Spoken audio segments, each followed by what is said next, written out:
So the Peterson solution is widely used solution to critical section problems. This algorithm was developed by computer scientist Peterson. That's why it was named as Peterson solution, of course. Right?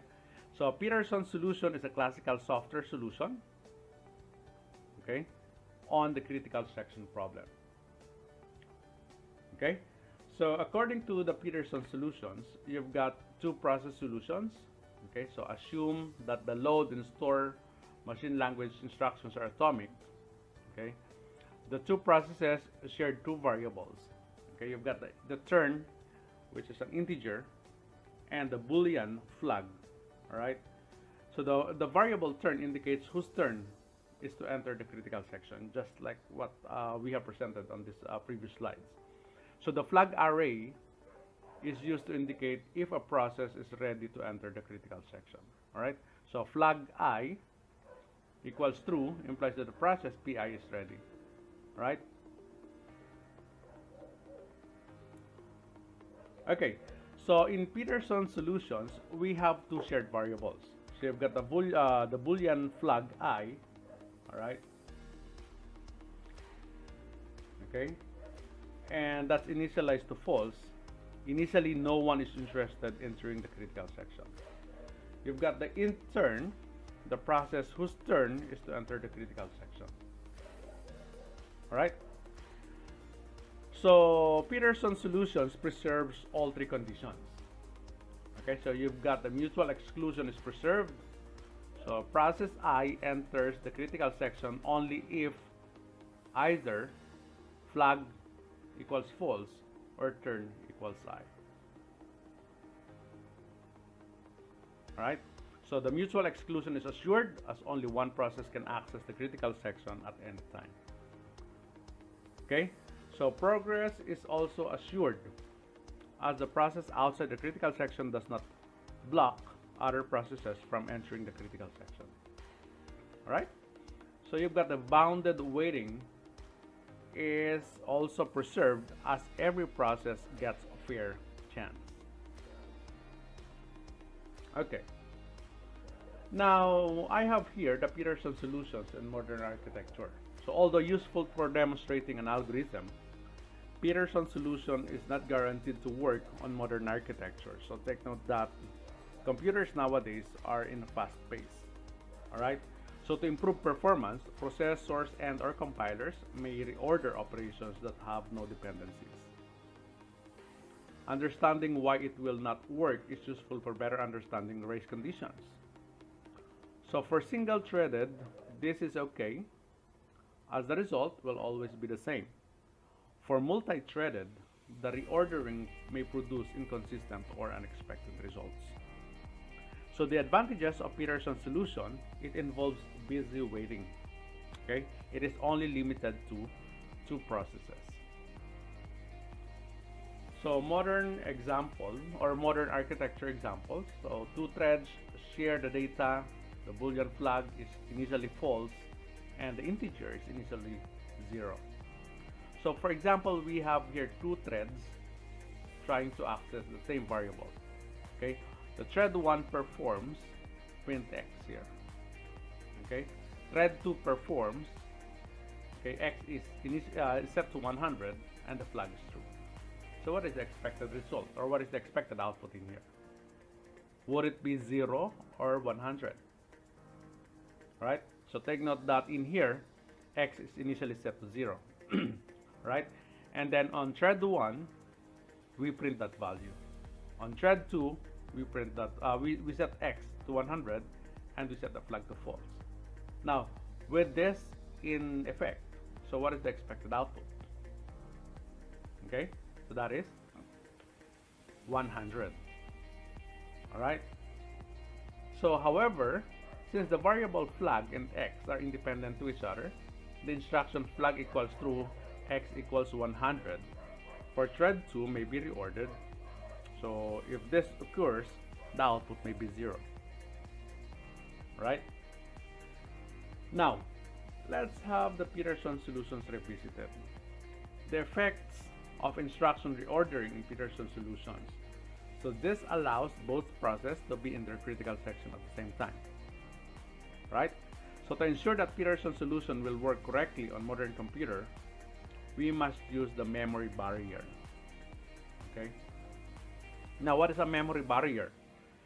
Memory barrier, so you've got the memory model, are the memory guarantees a computer architecture makes to application programs. So memory models may either strongly ordered or weakly ordered.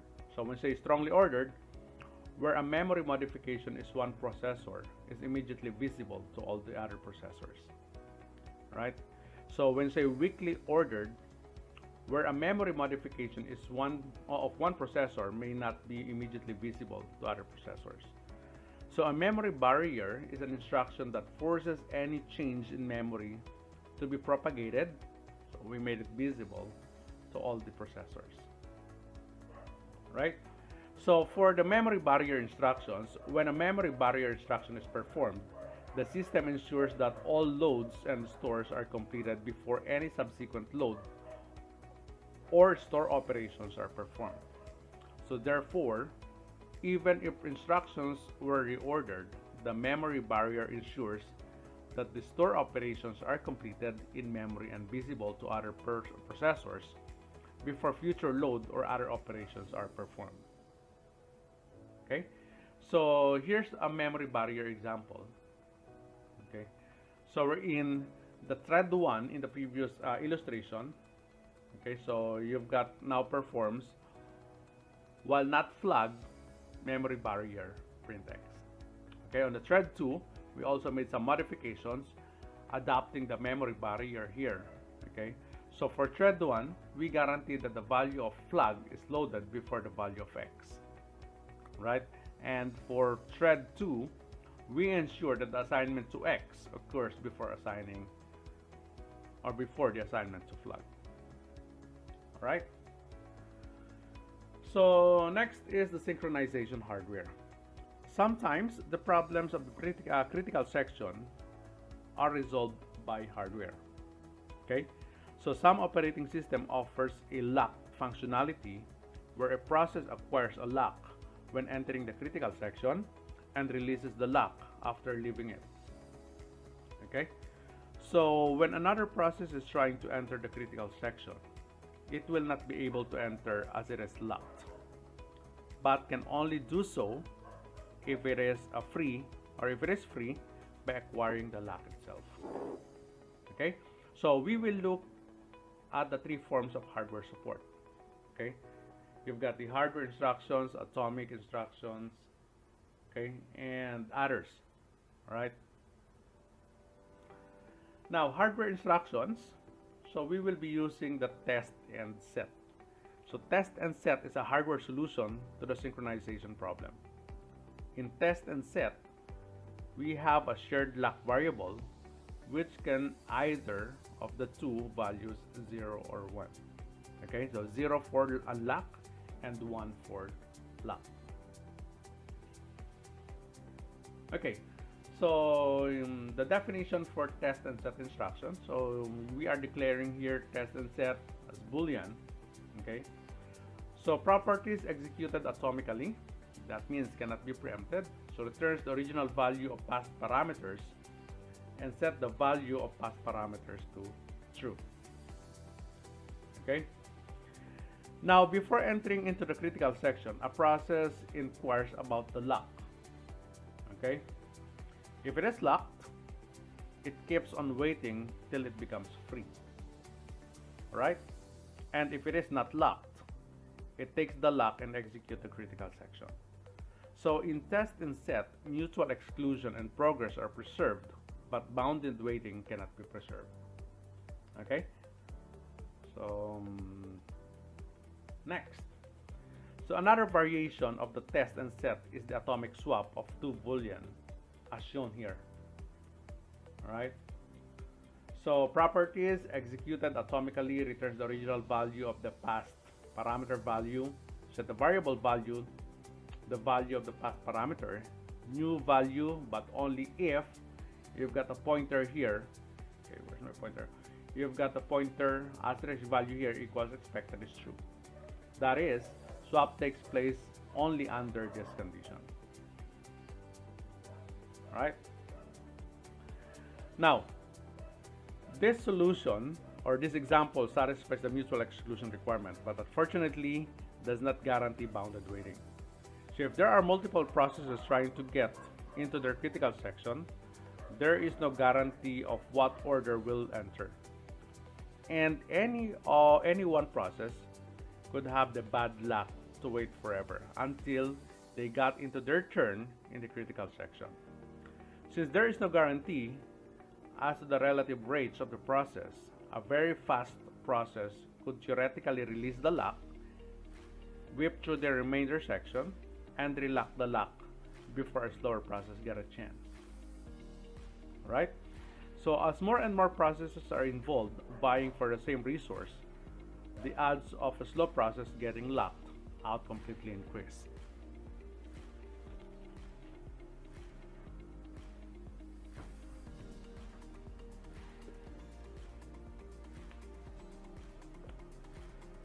Alright, so the code given illustrates a solution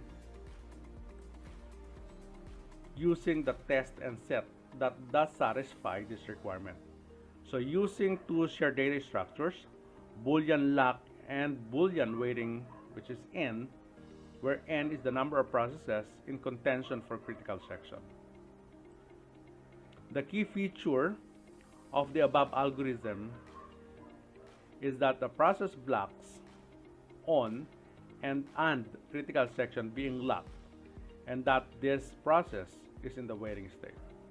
So when exiting a critical section, the exiting process does not just unlock the critical section and let other process have a free for all trying to get in. Alright? So rather first looks in an orderly progression. So starting with the next process on the list. For process that has been waiting, and if it finds one, then it releases a particular process from each waiting state without unlocking the critical section, thereby allowing a specific process into the critical section while continuing to block all the others. So only if there are no other processes currently waiting is the general lock removed, allowing the next process to come along access to the critical section. So unfortunately, hardware level locks are especially difficult to implement in a multiprocessor architecture. Okay, so but in our technology nowadays, we have a multiprocessor processing. All right. Okay. How about atomic variables?